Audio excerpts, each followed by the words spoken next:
coming to join us today. But this is a bit of a spur of the moment event, impromptu. I've been talking with Michelle. Michelle's a good friend of mine. And it's because many of you know, I've did a webinar on Monday, a masterclass actually, about how you can become an expert in your field and earn more income and make more impact without burning out. And I've been talking a lot with Michelle because we are kind of in the same vein, although come from it from different angles. And there's a lot of people out there right now that seem to be struggling a bit with money. And I've promoted my program, my Gifts into Gold program, and I can see from some of the comments that I'm getting that, you know, people are perhaps having difficulty to kind of invest at that sort of level. And what Michelle and I were talking about is how we can help people become to get out there basically and to make their difference, because we are both about helping people really own their value. I do it more probably from the part of owning your wealth and working on your money mindset, and Michelle is more about visibility. So I know some people here probably won't know Michelle. So Michelle, do you want to talk a little about yourself, introduce yourself? I hate it when people say that. Yeah. So I think, I would agree with what you're saying there, Karen. Like for you, you are all about helping people to own their value as it relates to their wealth and their money mindset. And I'm more about sort of the identity and visibility piece. And I actually started out many moons ago as a vocal coach. And this is like over 20 years ago now, which makes me feel extremely old. But I was a vocal coach to Brit Award-winning vocalists and television personalities, Bollywood stars, West End performers, people like that. What I realized very early on was that even though these people had all kinds of external validation, their inner voice was actually not aligned with anything that they were creating in the world around them. So they weren't even able to actually enjoy what they did. I then worked for Unilever. I worked in their marketing department across brands like Dove, Lynx, Timotei, learned a lot about marketing and ended up moving into the online marketing space because my ex-husband was an artist. And back in the days of MySpace, which kind of, again, shows how old I actually am, I started to market his work on MySpace and created some really massive results for him. I then decided to train as a digital marketer and ended up pitching the person whose course taught me to do that and made him 5 million in his first year, asked for a percentage and got turned down. So I went out on my own. That's my story. That's my origin story. But since then, I've used the technique that I used with my original vocal coaching clients to start working with change makers like your audience, Karen. And I've been really, really lucky to work with some of the biggest names in the online space. We've generated millions of dollars, served thousands of people, and just helped people to make their lives and actually the world a better place, because a lot of my clients also work with change makers who are out there making a difference in the world. So yeah, my work is really about, I use something called the true reflection technique to help people shift the way that they see and speak to themselves before then aligning that inner voice with their outer voice and their messaging, and then creating what I would probably call a devotional visibility practice, a bit like a marketing mantra that not only grows your business, but also serves everybody that needs to hear from you for free, helps you to step into your value and own it and make it visible, and actually also creates more unity and raises the consciousness of the planet at the same time. One connection, one conversation, and one communication at a time. So yeah, that's we just thought it would be a really nice thing to do, because so many people clearly want to do Karen's programs right now and are at a point where, it's a bit nerve-wracking to actually invest in that level, at that level, inside of yourself, into what you're doing. But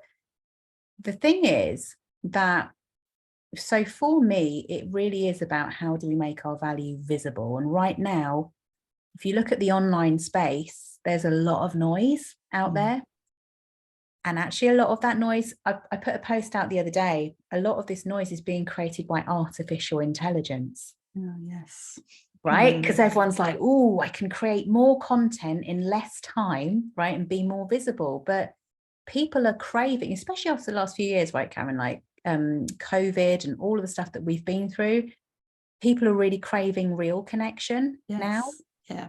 And it's so important that you are connecting deeply out there in the online space if you want to be reaching the people who actually need you right now. And for that to happen, you need to be sharing your authentic voice. And I know that the word authenticity is like such a buzzword. It's been so overused. But in my world, your most authentic self is your absolute highest truth. Like, who is the I that is speaking? Who is the I that is actually perceiving the world around you, the opportunities or the challenges around you, and who is showing up every day? Who's the I that is showing up? And so my work is really about helping you to step into that very highest version of yourself and being really fearless about sharing your unique vision, your unique vibration, and your own unique voice, because that's the only way you're going to attract people.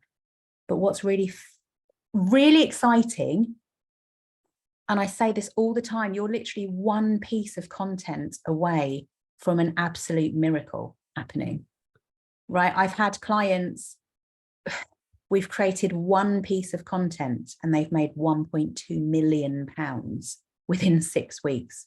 One piece of content that has 3x their business within a 5-month period.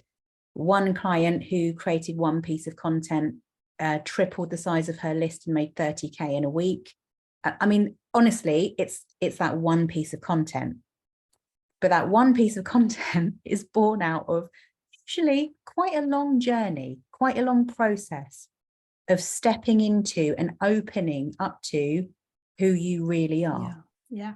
And I think that's where we have that that same foundation, because in my work, I mean, one of the, I've got these 5 pillars or keys to wealth, and one of them is that spiritual wealth, that connection to your higher self. And absolutely, it is about stepping in to that place.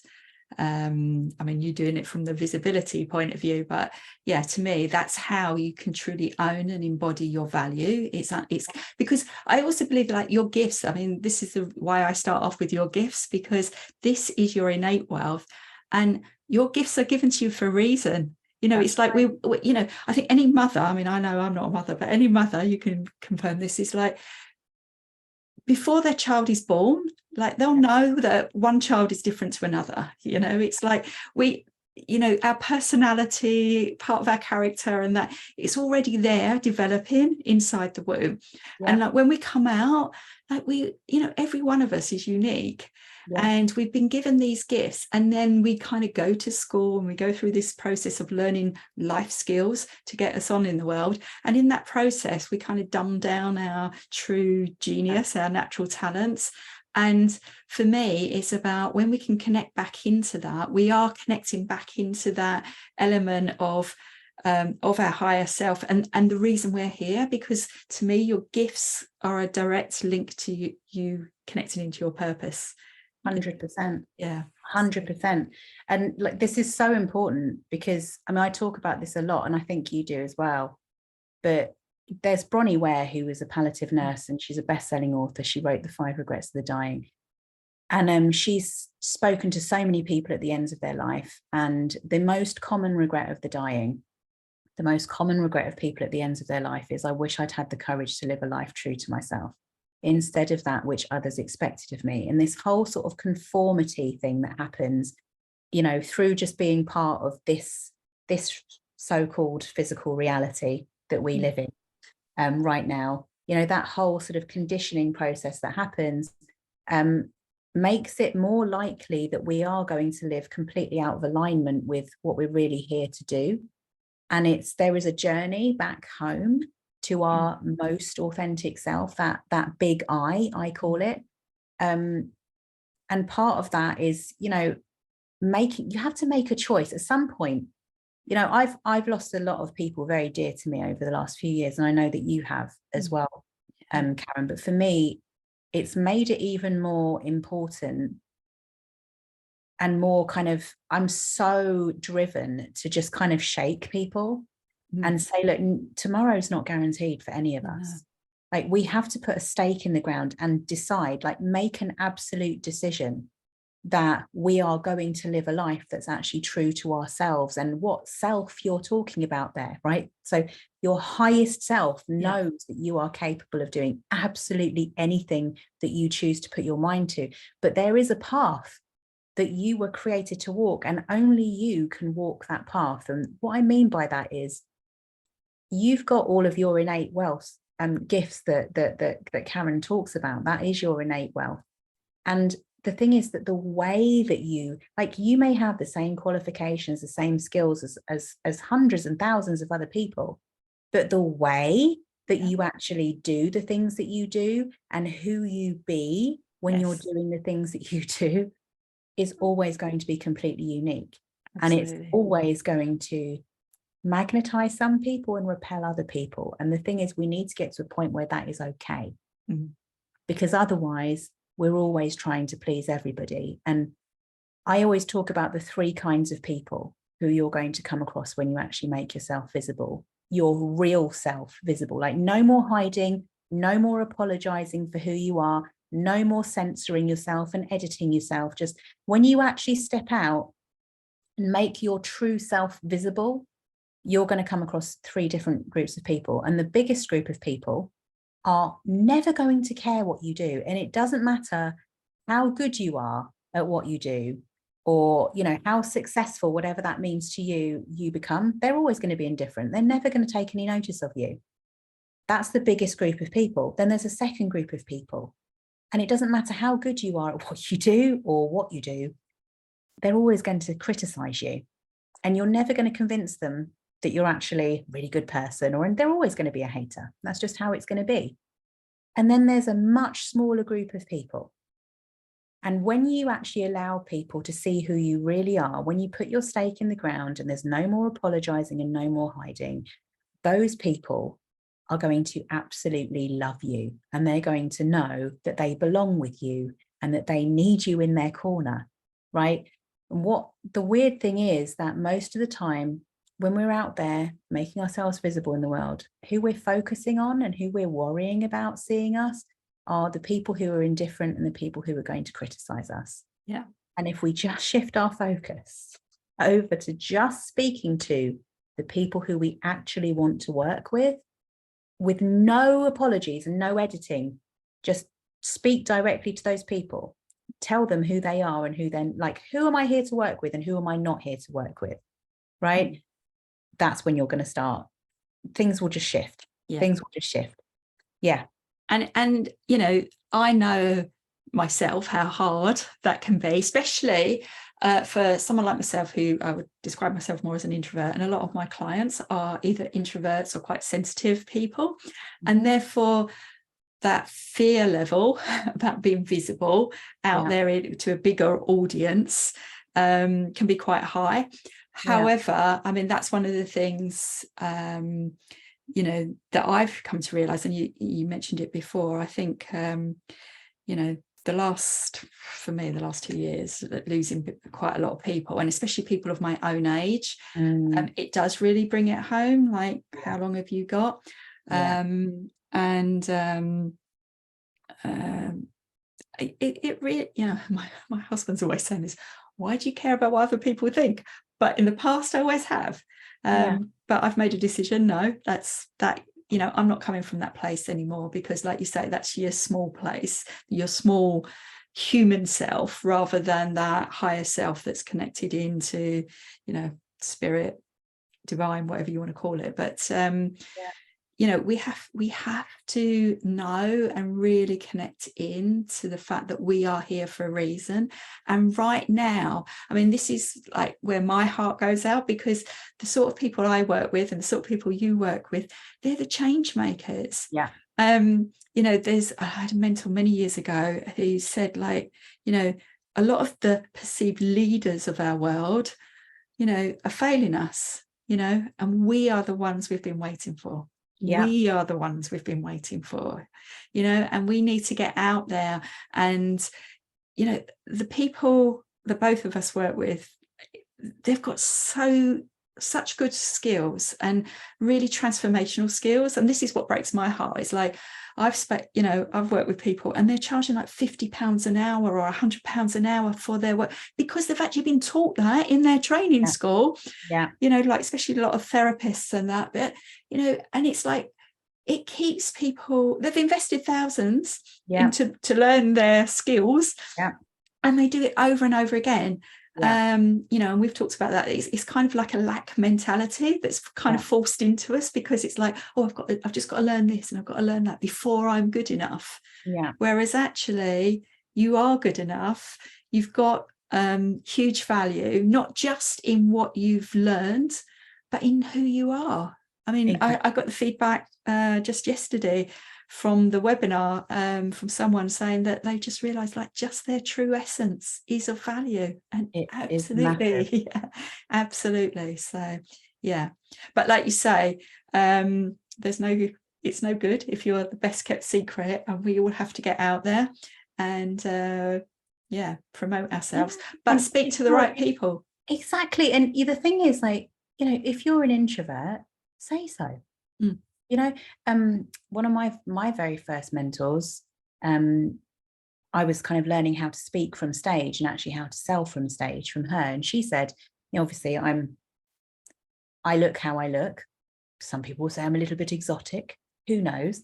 But she said, when something isn't clear about you, just say it up front. Otherwise, people are not listening to what you're saying. They're just trying to figure out where you're from. So one of the first things that I will say when I go onto stage is I'll say, just in case you're wondering, my mum's from the Philippines and my dad's from England. So then people can stop thinking, oh, she's Spanish? Is she a bit Chinese? I'm not sure, because they're not listening to what I'm saying, if that's what they're thinking, right? Yeah. So it's almost like, just say it up front. If you're nervous when you're doing a presentation, say you're nervous. Just tell people up front, then it's out of the way. People know why you're sweating, isn't that you're actually a little bit dodgy, because people read your energy in interesting ways, right? Absolutely. Yeah. So if you show up and you look uncomfortable and you're trying to sort of, you know, talk about what you do in the world, people are going to think, oh, something's not coming across right there. But if you show up and you say, oh, I don't like doing videos, this is quite nerve-wracking for me, but this really matters to me, and I just wanted to put this out there. Now they're looking at you in a completely different way. You're still presenting in the same way, but they're feeling differently about your energy. You know? So what I thought we could do today, Karen, is literally just kind of help people who do want to take this step forwards with you and actually create a business that's fully aligned with who they really are and their actual innate value. People who want to go into your Gifts into Gold program, why don't we try and help them create a quick win by making their unique value visible online today? Because it's literally, I say this all the time, your one piece of content, your one pivotal post, or just one thing away from an absolute miracle. And if this is aligned for you and it's something that you want, this is an incredible way to actually just get out there and make it happen and create that first win for yourself immediately. So should we do that? Yeah. Okay. Cool. We're up for it. All right. Up for anything today. Let's give it a go. All right. So this is about becoming an intentional influencer, right? And today, we'll just talk about creating one piece of really courageous content, a client magnet piece of content. Okay. And, you know, as much as I do love the automated stuff, the reality is that where I actually bring most of my clients on board is inside of Messenger.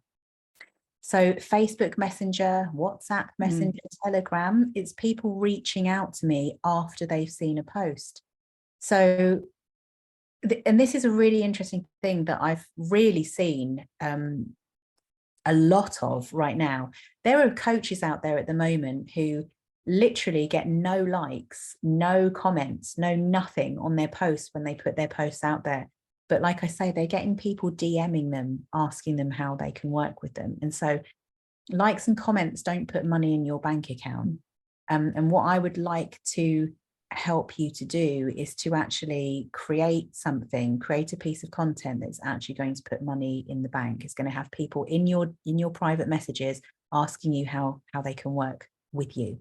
So the first part of this is, I know Karen does this work as well, but stepping into the identity of actually being an authority in whatever your area of expertise is. So whatever it is that you do, the first shift is step into that version of yourself who is an authority. Like if you were one of the best known people in your niche, in your area of expertise in the world, how would you hold yourself? How would you show up on social media, right? You wouldn't be using it as a pastime, first of all, and scrolling through random content. You'd be using it as a business space. It's a place where you will network with people who bring value into your life. So one of the reasons why you're in this group right now is because you're in a space that is creating value for you. And when you post because it's a business activity. Don't post because, you know, you're just sort of taking pictures of your dinner, unless that's to do with what you do. Like if you're a nutritionist or something like that, you do that, right? Can I just say something there as well, Michelle? Because one of the things that I get a lot of is, and what the Gifts into Gold program is about really, is helping people often who don't actually see themselves as experts. You know, so you saying like, oh, step into that influential place of being an authority, and a lot of them don't view themselves as that. And part of what I do as well, and I know you do as well, is to show people that they are, you know, that their value, you know. I really feel that the word expert for a lot of people, or authority, they look at people who are absolutely at the top of their field and they've been there for years, and you know, or they've got this massive following, and therefore for some reason we judge them as being better. But that's not the case. I think most of us have found out for working with some people. But it's so I think it is, first of all, like you say, it's actually even just stepping in, like just thinking about all the work you've done for people, whether you've been paid for it or not in the past, but actually like, what's all the things that you've done and you can bring to the table right now for someone. You know, it's like, we don't have to all have been to the top of the mountain ourselves in order to take someone up. It's like, and I'm not saying we just have to be the one step ahead, but when we're climbing our ladder, you know, people are above us and can reach down to help us up, and we can reach down and help pull other people up. There are always people we can help. And I think we have to stand into that, you know, and really know that we are powerful, we do have value. And so these words like being an authority or being an expert, you might feel uncomfortable about, but it's about like letting go of the label that you're wearing. That's what I talked about before, about we wear these labels. It might feel uncomfortable, but then come back in first to actually, what can you do? What how do you know that you can really help these people? And you know, like all of us, you know, people don't come into this sort of business or the transformational areas without knowing they can help people. So like, I think just connecting into that first, because I think I totally get what you're saying. Like we need to step in. It is that stepping into that higher self place. But I just wanted to put that out there because I know a lot of people switch off when they hear words like authority and influencer. I completely get that. Yeah, totally. You know, there's what I would say is that it's mostly about posture. Okay, it's about posture. And there's a brilliant TED talk, if you go and look it up, by a lady called Amy Cuddy. Okay, your body will literally listen to the way that you hold yourself, and it will change the way that you feel, right?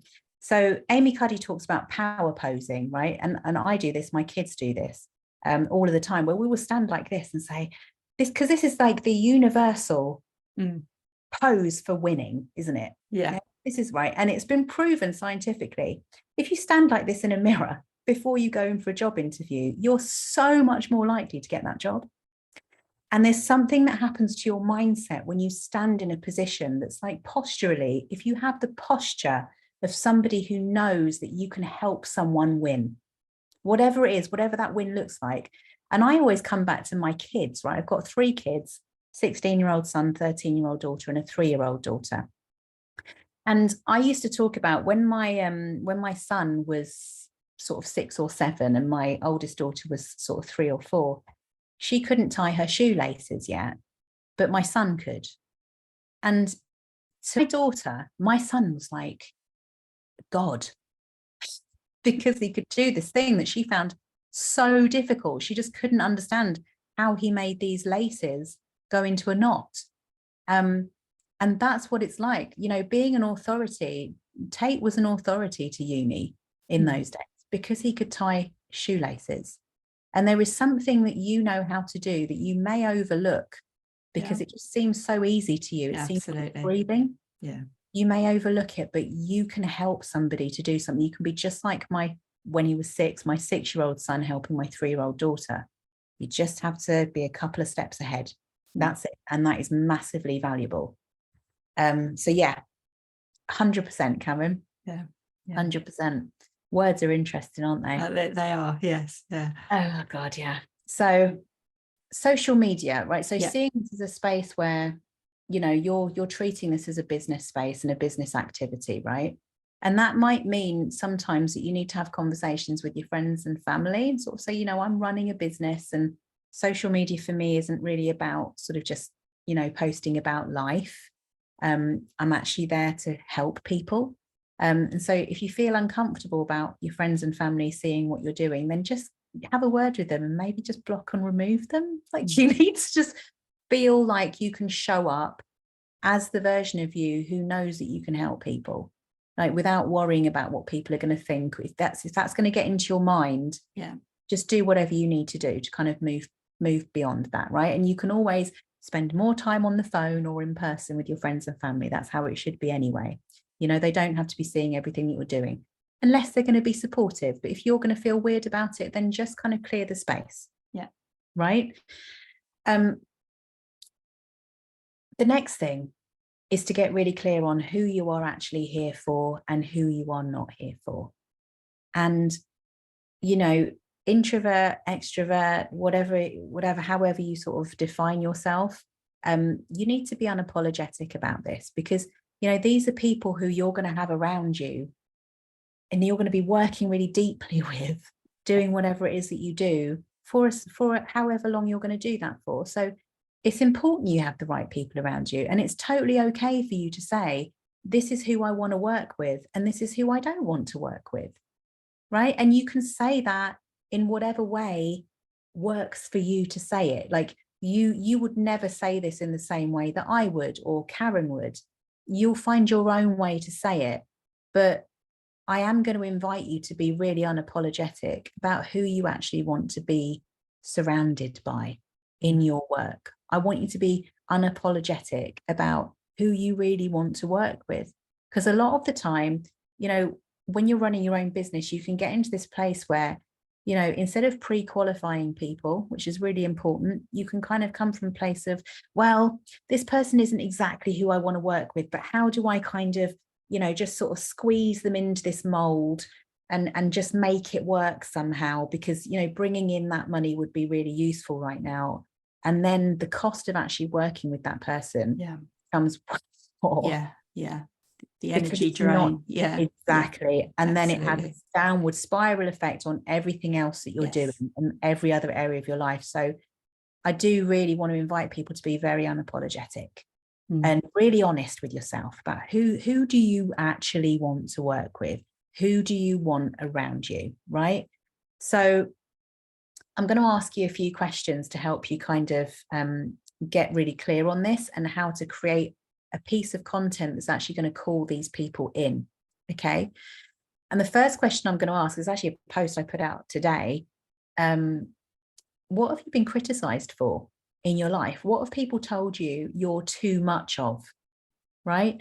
And the reality is you're never too much, because you're always perfect for the people you're here for and absolutely repulsive to everybody else. And that's okay. Like, we need to be okay with that. We need to shift our focus away from the people who are always going to be indifferent, who are always going to criticize, and just focus on, who am I here to help? Who do I really want to work with? And just speak to that person directly, to the point where you want to get to the point where when they hear you speaking or when they read your words, they feel like you're having a conversation out loud in public that they're only having secretly inside their own mind, that they've never actually spoken to anybody about. They're going to feel like you understand them so deeply. How is this possible? This person knows exactly what's going on inside my mind, and I don't tell people about this, right? That's where you want to get to, that level of connection, because that's what's going to move somebody to actually want to work with you. They're going to reach out and say, I can't believe that post, because you literally were speaking to me, and I don't talk to people about this, right? But that is how I feel, right? So you are never too much. That's the reality. But whatever people have said you are too much of, you can turn that into your unique value. It actually is your unique value.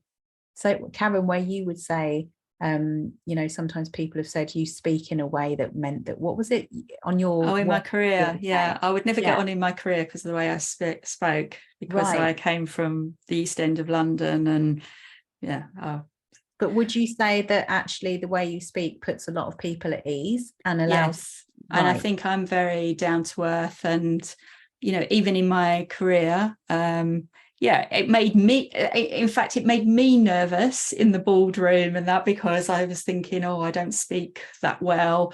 But actually, on a day-to-day basis, I could build really strong relationships because I was just down to earth with people. I probably have softened my accent a little because of that.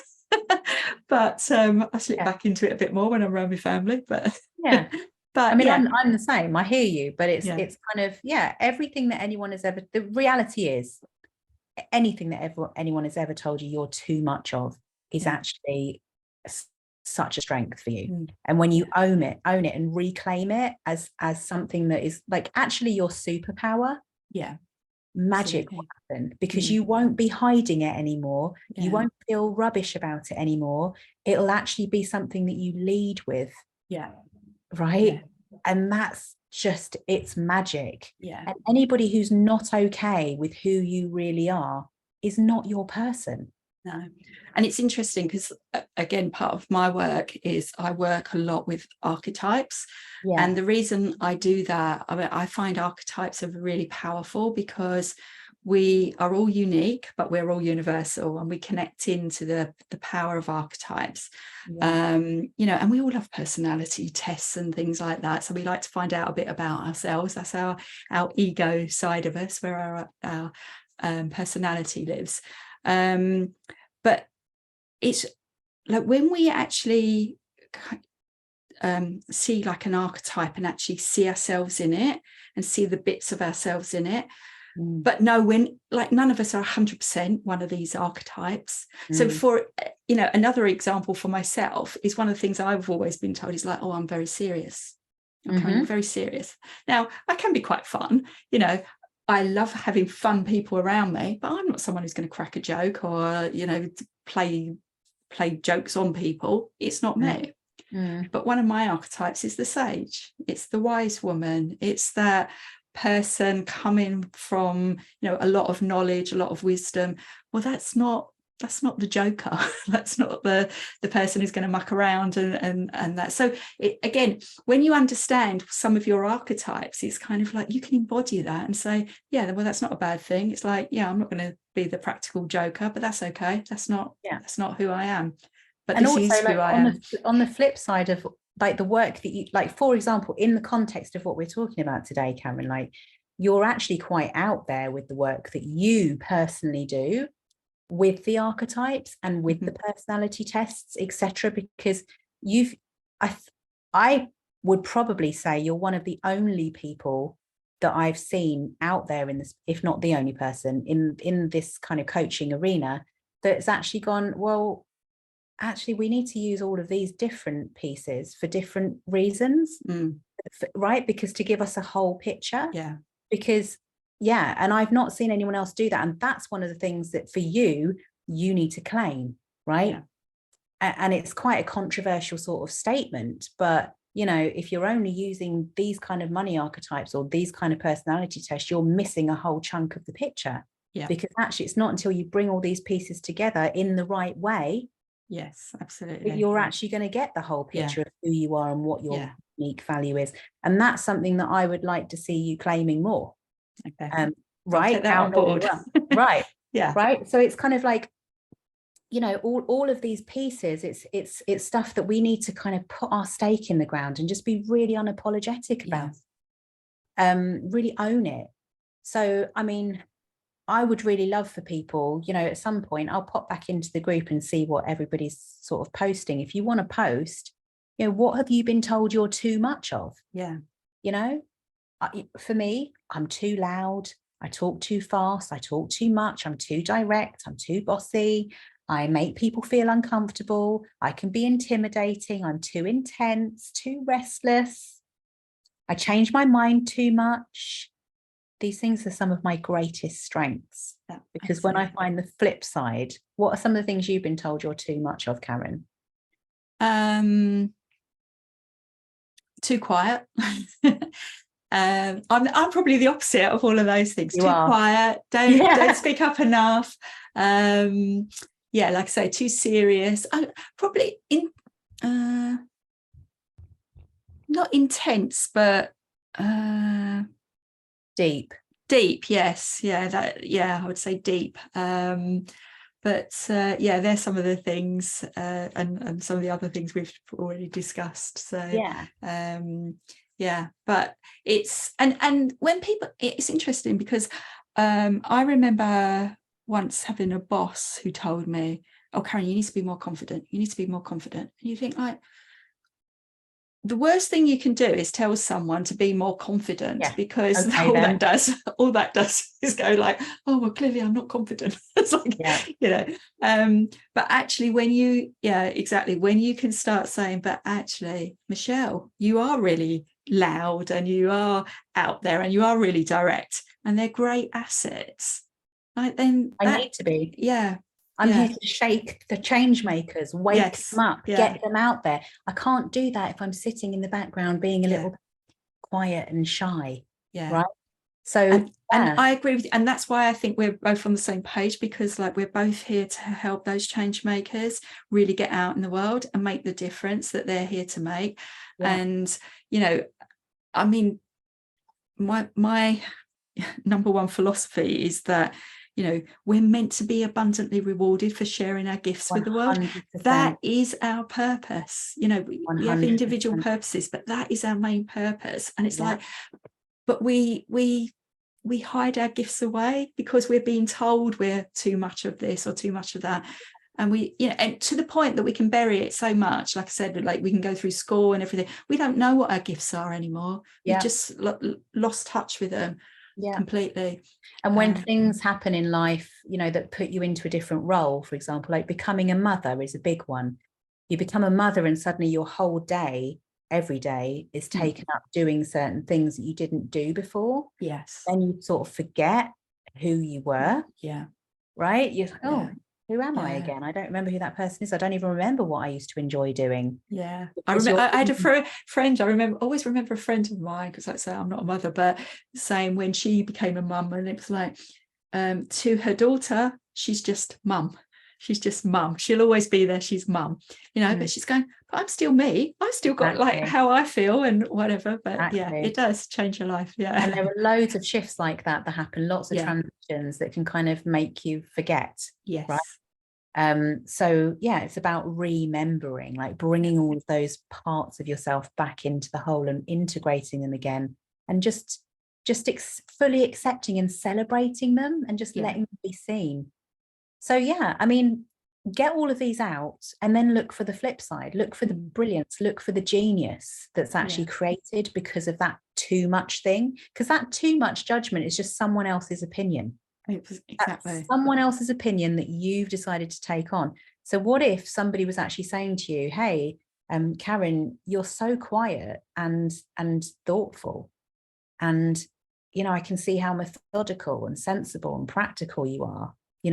It's like we take on what people have said, and we can choose what we tell ourselves going forwards about all of these traits that we have.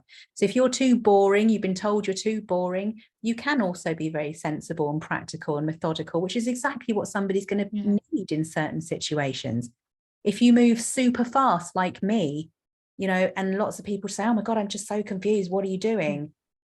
Well, sometimes people want really fast results.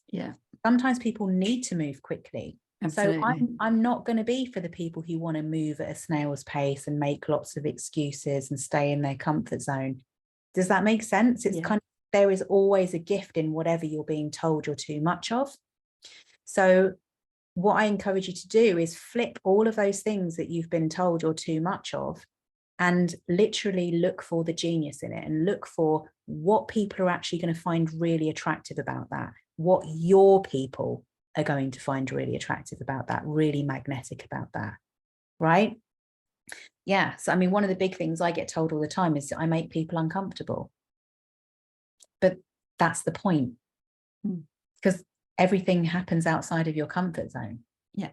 I don't want people to be comfortable around me. I'm here to change their state.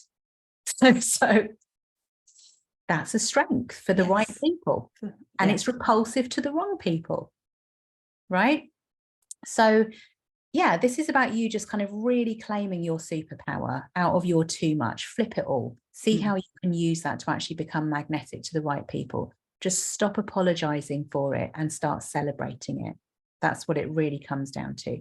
Anybody who doesn't actually like what you're going out there with is not your person. And that's totally okay, because the people who are there for you, they're going to really see you, and they're going to connect because of all of the stuff that you're saying. So I'm going to ask you to go a little bit deeper, and I'm going to ask you to share and really reflect on, who would you really hate to work with? So what would your worst nightmare client actually look like? What would drive you absolutely nuts? If you had somebody as a client and they acted in a certain way, what would that look like? What would that look like? What would drive you nuts? Like for me, it would drive me nuts. I've actually had this in the past where I got ghosted. I literally got ghosted by a client. Somebody paid me the money and then disappeared off the face of the planet for about 5 years. And then came back and said, it was actually the best investment I ever made, because I realized what I was doing. And it was like a pattern of feeling like if I just invest financially, that's enough, because I'm trying to work through this stuff that I want to create in the world. And that's what they were doing, like a serial. Well, this is quite interesting actually, Karen, because I know you talk about this as well. People who just constantly invest in course after course, in coach after coach, qualification after qualification, but they never actually do anything much with it. They just feel like the act of actually investing is them trying to make it work. And so I'm, for me, if I could go out and create a piece of content that said, if you're the kind of person who's just interested in making a financial investment and allowing that to make you feel like you're doing what you need to do, I don't want to talk to you. Absolutely. Don't reach out to me. If you're going to ghost me, I'm not interested. I don't just want your money, I want transformation. Right. So think about what would drive you nuts. What would you absolutely not want to happen?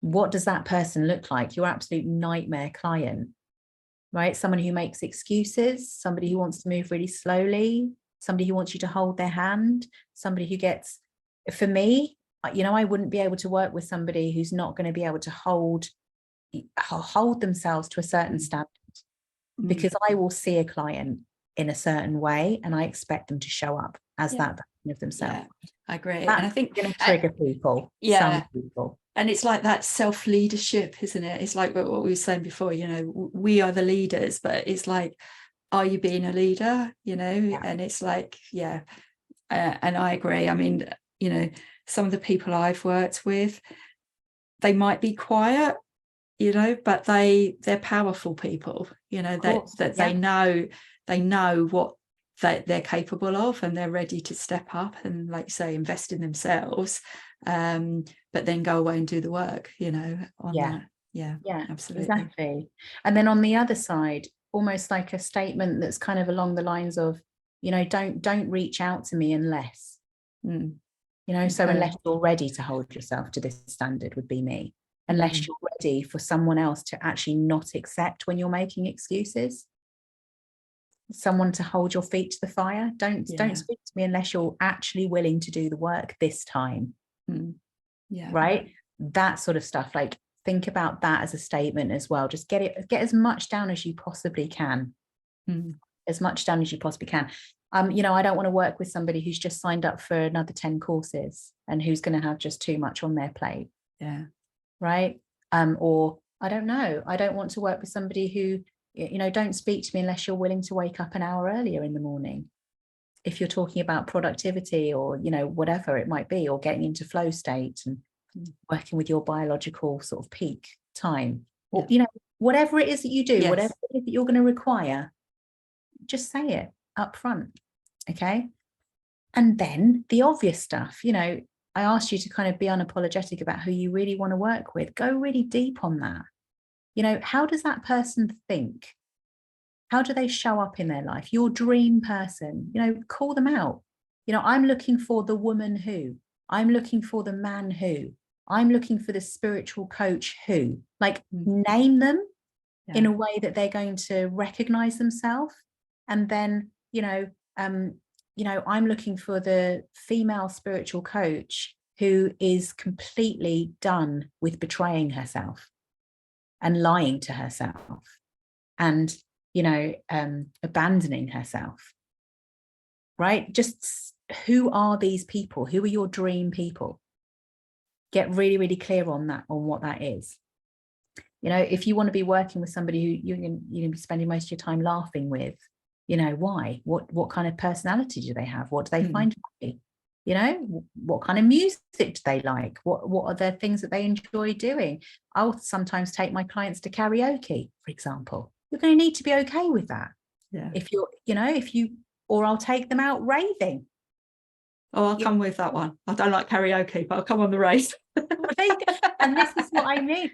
So it's kind of, you know, put it out there. You know, if you're going to be working with people in a certain way, let them see what that looks like. Right.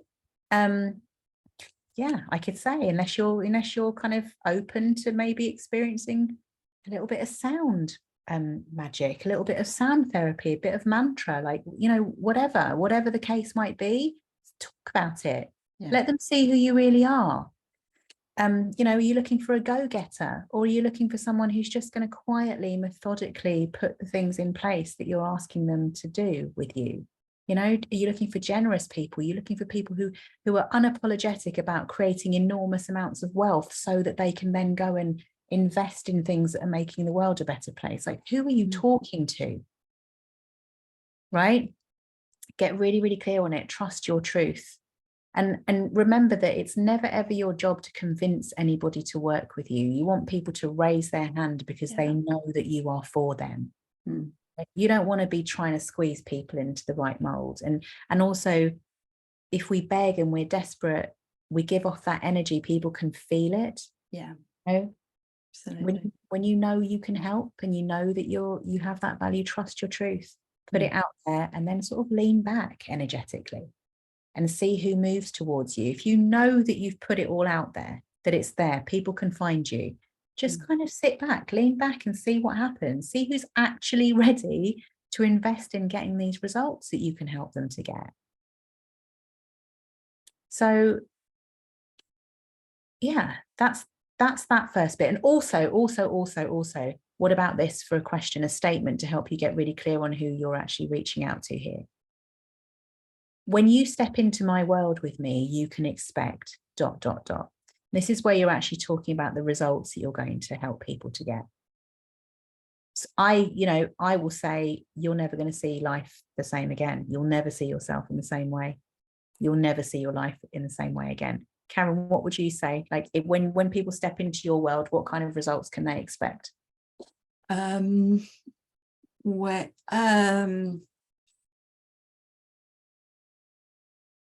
think they're never going to see themselves the same way again. They're going to step up and just own who they are and what they do in the world, and have clarity around that, and be willing to go out there and just really own their stuff, but do it in a way that's right for them. That doesn't mean to be like, again, because I'm an introvert, that doesn't mean to be like, oh my God, I've got to go and shout from the rooftops, but it's about just owning and embodying the value that you bring. I talked on Monday about a client I had who, it was just a small shift. It seems like a small shift inside, but his business, like, the profits went up. He was so much more relaxed. He was so much more comfortable. He could say no to clients. He had better clients coming through, just because he just he just embodied his value. He just saw his value. It's like when it's shown to you, like in the mirror, and you kind of go, and you own it. And it's like, it's like I say, it feels like a small shift. It reminds me back, again, going back into my corporate year, many years ago, when I used to sit in meetings with other senior managers, and they were all senior than me.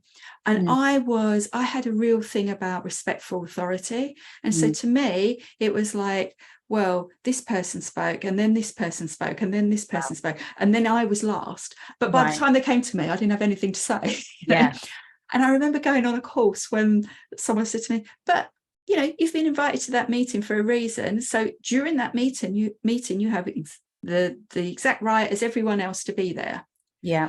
And I personally did not notice that I was speaking more or anything like that. But I remember at the end of that year, in my annual review that you get in corporate, that it was really noted that I was speaking up more, and I hadn't noticed it myself. But obviously I'd taken something in on board, and it's that sort of thing. It's like you might not even see it in yourself, but other people see it, and they sense it. They sense it in your energy.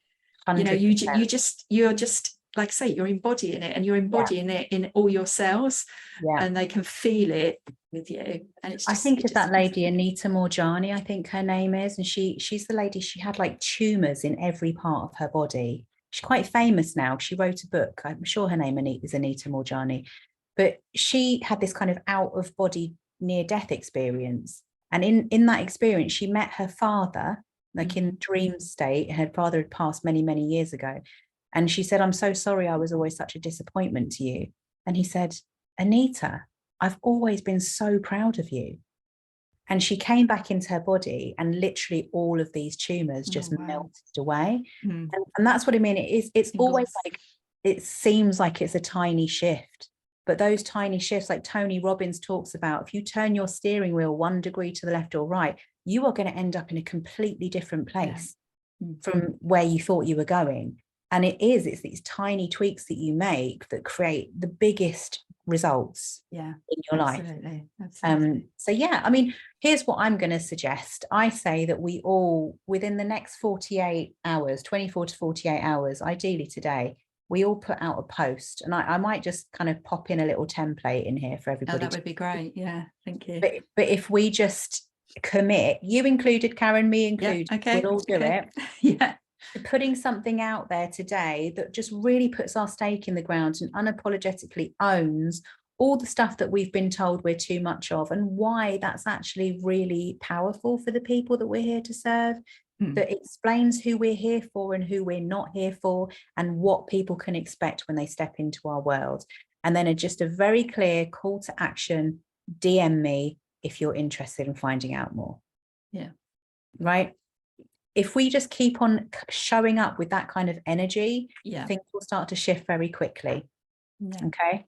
Oh, my son just walked into the room. Hey, I'm on a call. Everybody can see you. Only his legs. Yeah, see his legs anyway. Yes. So, okay. Yeah. Does that sound good, folks? Let's see if so. we can make our values super visible. Yeah. All right.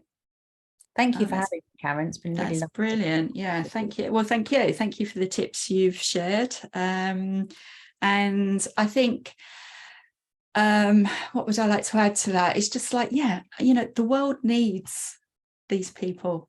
This is why you and I do the work that we do. It's not just about us doing the work to satisfy ourselves. It's about the world needs more of us out there now doing our work. Like I say, it is really transformative when you change someone else's lives. And look, 100%. we can all do it. Like, it might be one by one, but we're all doing it. I mean, you and I share the same story, Michelle, about the butterfly from the caterpillar. You say it better than me. Why don't you share it? I think it's always good. It's Dr. Bruce Lipton. He's just literally my hero. And he talks about the process of metamorphosis. When a caterpillar is going through that process of metamorphosis, it breaks down into basically caterpillar soup. It's just this mush. And if you were a cell that used to make up the body of that caterpillar, it would look like the world was ending, because you'd be in the middle of this doom and destruction and chaos. It'll be really dark and scary. But in amongst all of those old paradigm caterpillar cells, the imaginal cells start to come online. And they are identical in every way to those old paradigm caterpillar cells, except for one thing: they have a completely different perception. They have this vision called the butterfly, and they see the end of this world as being the beginning of this completely new thing. And so they keep on showing up and holding this vision, but the old paradigm caterpillar cells snuff them out because they don't see it as valid. It's like a ridiculous idea. We've never been a butterfly before. We've always been a caterpillar. We just want to go back to where we're comfortable, right? So they create all of this resistance, and the resistance snuffs out the imaginal cells, but they keep coming back. And this is the point: when there is resistance, you keep on coming back. If you know you're here for a reason, you keep coming back, you keep showing up, you keep sharing your vision, speaking to the people that you're here to serve. And what happens is you start to attract your cluster. And when you have your cluster, aka your community, your tribe around you, you all become too strong for the old paradigm resistance to snuff your light out anymore. That's super powerful. And that's how I've always seen marketing, right? This is how you kind of bring your cluster together. You become too strong for the old paradigm to snuff your light out. You don't just give up when there's resistance. You keep going. And that's when the butterfly emerges from the chrysalis. We have to come together. You need to get out there to call your cluster in, to make them too strong for the resistance to snuff out their light, so they can get the transformation that they're here desperately looking for you to help them create. And by having that community around you, you are also going to become too strong for the resistance to snuff your light out. Right. And Karen talks a lot about this being, getting to a point where you've got enough money coming in so that you can just focus on making your difference. Yeah, exactly. Yeah. Because that does create a lot of resistance. Yeah. Right. So let's do it. Let's go and create a miracle. You're always one piece of content away from an absolute magical avalanche of the right people. So let's just commit to making it happen today, so you can actually get in there and do the program that you want to do with Karen and make the magic happen. Yeah. And like I said, and I'm going to remind everyone of Marianne Williamson's words, because I think up here, you're playing small doesn't serve the world. There's nothing enlightened about shrinking so that other people won't feel insecure around you. You know, we're all meant to shine. We're all meant to shine, and the world needs people like us out there to transform it. So yeah. So Michelle, thank you so and much the for world being. needs you to be wealthy. Yes, absolutely. The Well, you world deserve needs it. You change deserve makers it. to be wealthy. I mean, this, you know, well, this is my, I won't go on for ages because I know we've been on for a long time, but it is a bugbear of mine. It's like, you know, money doesn't judge you. You know, we judge money, or we judge people about money, but money doesn't judge you. You know, you could be the most generous, kindest, nicest person in the world, and you can be broke. And you could be the most, you know, horrible, you know, dictators, warlords, you know, drug people traffickers, all these people, they have money. Why? Because they're delivering value to someone. It might not be morally right, but they're delivering value to someone. They're talking to, and they know who they're delivering that value for. To. Yeah, exactly. And that's, you know, we've got to flip it around, and that's, you know, a lot of the work that I do is like just you know, change your relationship with money. Money's your friend, and it's here to help serve you and then serve what you're here to do. I mean, you can focus on your mission and you know, yeah, the real reason you're here. So yeah. And I would just say, go all in, because you get one chance. We've got one lifetime. We don't know how long we've got. Yeah. Just put your stake in the ground and go for it. Don't worry what people think, even if you do worry about what people think, just like you don't. Like you don't, yeah. Michelle, thank you for showing up here today. I'm sure everyone's going to get a lot of value out of this. And I'm going to go away to craft my post now. Yeah, same here. And yeah, if you could just put a little outline of what you've said in here, that would be really helpful for others. And yeah, let's all go out there and create magic in the world and create transformation and light the world up. Yeah. Right, Michelle, thank you so much. No worries. Take care. Bye, everyone. Bye.